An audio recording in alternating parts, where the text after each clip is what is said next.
June 5th, 1944. The night before the long-awaited invasion, Winston Churchill's underground war room was filled with his most senior military leaders, their faces drawn with tension and anticipation. One of them foresaw an unmitigated catastrophe within the first few hours.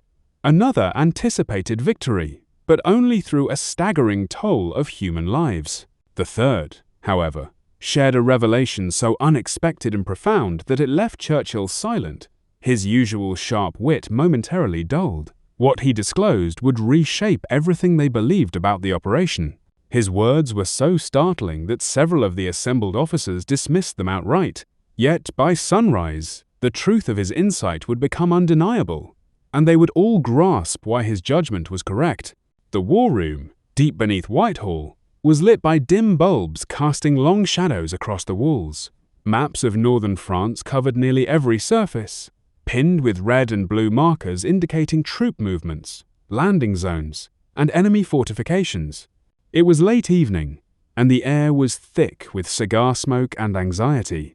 At the head of the long oak table sat Churchill, his expression unreadable, his fingers drumming lightly against the polished wood. Around him stood his most trusted commanders, men who had spent years planning this moment. Tomorrow, D-Day would unfold the largest amphibious assault ever conceived. More than 150,000 Allied soldiers would storm the shores of Normandy, crossing the English Channel under cover of darkness and storm. But on this night, uncertainty loomed as large as the mission itself. Churchill broke the silence with a single direct question. What do you honestly believe will happen tomorrow? The first general rose slowly, his face ashen. His voice, when it came, was low but firm, carrying through the hushed chamber. He spoke of failure complete, irreversible failure. Within the initial 6 hours, he warned, thousands would perish. The assault might collapse before midday. As he described the likely carnage, Churchill's cigar hovered motionless near his lips. Forgotten, no one moved. The room seemed to hold its breath. This was the first forecast, but not the last. What would the next man say?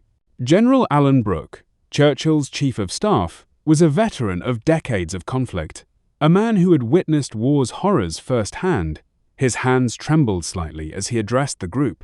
"Prime Minister," he began, "the weather is abysmal." He gestured toward the meteorological charts spread across the table, reports of gale-force winds, towering waves, and relentless rain. "Our landing craft will struggle to reach the shore. Many may capsize before they even touch sand," he continued, his tone measured but grim.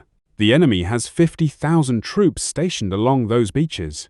They're entrenched in concrete bunkers, armed with machine guns, and supported by artillery positioned high on the cliffs." Brooke paused, letting the image settle.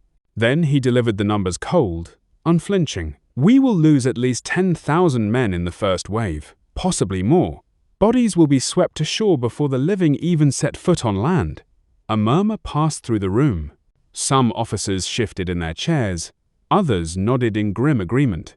The odds appeared insurmountable. "If we fail tomorrow," Brooke concluded quietly, "we will not have another chance, not for years, perhaps never." Yet the second general offered a starkly different vision. General Bernard Montgomery, known to all as Monty, stood next, his posture confident, his voice unwavering. "Gentlemen," he declared, "we will prevail. By midnight tomorrow, we will hold those beaches." Churchill leaned forward, a flicker of hope in his eyes. "At last, some optimism," he muttered. But Monty wasn't finished. "However," he continued, "the price will be immense." He unfolded a sheet of paper, revealing meticulously written figures. "We will lose between 8,000 and 12,000 men on the first day alone." The room remained still. By the end of the first week, 30,000 casualties killed, wounded, or missing. He scanned the faces around the table. "But we will break through. The German lines will fracture. We will free France." Churchill asked the inevitable question. "Is that cost acceptable?" Monty answered without pause. "It is the only way, sir. There is no alternative path to victory." Two generals had spoken. Two vastly different outlooks. But the third had not yet said a word. What insight did he possess that the others lacked? General Dwight D. Eisenhower, seated at the far end of the table, was the supreme Allied commander, an American leading a coalition of nations. He had remained quiet throughout the discussion, his gaze fixed on the maps, his expression weary. Weeks of sleepless nights had etched deep lines into his face. The room waited, the silence growing heavier with each passing minute. Finally, Churchill turned to him. "General Eisenhower, what is your assessment?" Eisenhower lifted his eyes slowly, his voice soft but clear. "Prime Minister," he said, "both generals are mistaken." The room erupted, officers protested, voices rising in disbelief. How could both be wrong? Eisenhower raised his hand, demanding quiet. "Let me explain," he said. He stood and approached the largest map on the wall, his finger tracing the coastline of Normandy. "This operation will not be determined by the beaches," he stated. "It will not hinge on the weather. It will not even be decided by how many men we lose in the first 6 hours."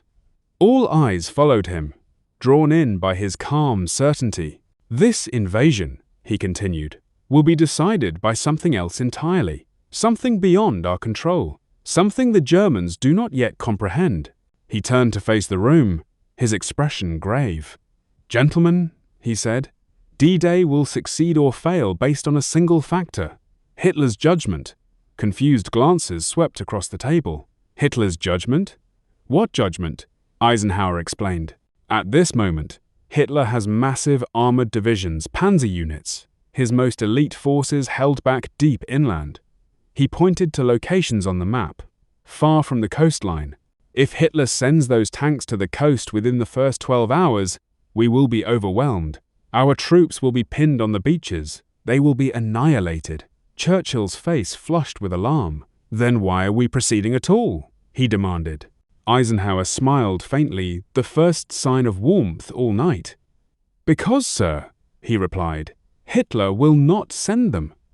The room burst into questions. How could Eisenhower be so certain? How could he possibly know?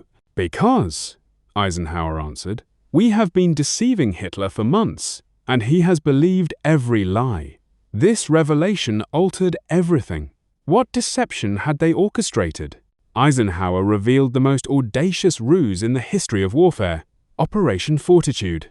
For 6 months, Allied intelligence had fed Hitler false information, leading him to believe the main invasion would occur at Calais, not Normandy.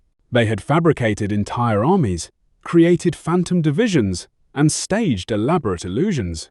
A fictional army, led by General Patton, had been conjured into existence in southeastern England. Hitler believed it consisted of 1 million men preparing to strike at Calais. Some in the room had heard whispers, but few grasped the full magnitude of the scheme. "We built rubber tanks, wooden aircraft, inflatable vehicles," Eisenhower explained. "We generated fake radio traffic around the clock. German reconnaissance planes photographed our decoys weekly. They reported back exactly what we intended them to see." Churchill's eyes widened. The scale was staggering. But there was more, something even more critical. "We have also turned every German agent in England," Eisenhower revealed. "Every single one. They now work for us. They send Hitler-fabricated reports that confirm our false plans." Skepticism lingered. Would Hitler truly believe such a deception? Eisenhower produced captured German documents, intercepted messages, decoded transmissions. "He is fully convinced," he said. "He believes Normandy is merely a feint. He is certain the real attack is still coming at Calais." This was the linchpin of the entire operation. "Tomorrow, when our troops land," Eisenhower said, "Hitler will hesitate. He will delay. He will withhold his panzer divisions because he won't want to waste them on a diversion." Churchill asked the crucial question: "How long will he wait?" "At least 24 hours, Eisenhower replied. "Possibly 48. Maybe longer, and that, gentlemen, is all we need. If we can endure the first day and secure a foothold, the tanks will no longer matter. Reinforcements will flood in. The momentum will shift." The room absorbed this. The operation was no longer a gamble, it was a carefully engineered psychological maneuver. So our success, Churchill murmured, depends on Hitler's pride, on his belief that he outwits us. Precisely, sir, Eisenhower said. We are wagering everything on Hitler's arrogance, and I am confident we will win that wager. Morning arrived on June 6, 1944. D-Day began. The landings were as brutal as foreseen. At Omaha and Utah beaches, men fell by the thousands. Waves pounded the landing craft. Machine guns raked the sand. The German defenses were as lethal as predicted. But something unexpected also occurred. Hitler remained asleep until midday. His aides dared not disturb him. When he finally learned of the invasion, he dismissed it. "This is a diversion," he declared. "The real attack is coming at Calais." He refused to deploy his armored divisions. He held them back, awaiting an invasion that would never arrive. By the time he recognized his error, the Allies had established a firm presence on the continent. Eisenhower had been correct. The invasion had not been won solely by courage. It had been secured through deception by manipulating the enemy's perception, by making him see precisely what they wished him to see. That night, in the war room, 3 generals had offered 3 distinct visions. One foresaw annihilation. One predicted a Pyrrhic triumph. One uncovered the hidden truth. D-Day succeeded because of the convergence of all 3 perspectives. But, above all, it succeeded because they had so thoroughly deceived Hitler that he defeated himself.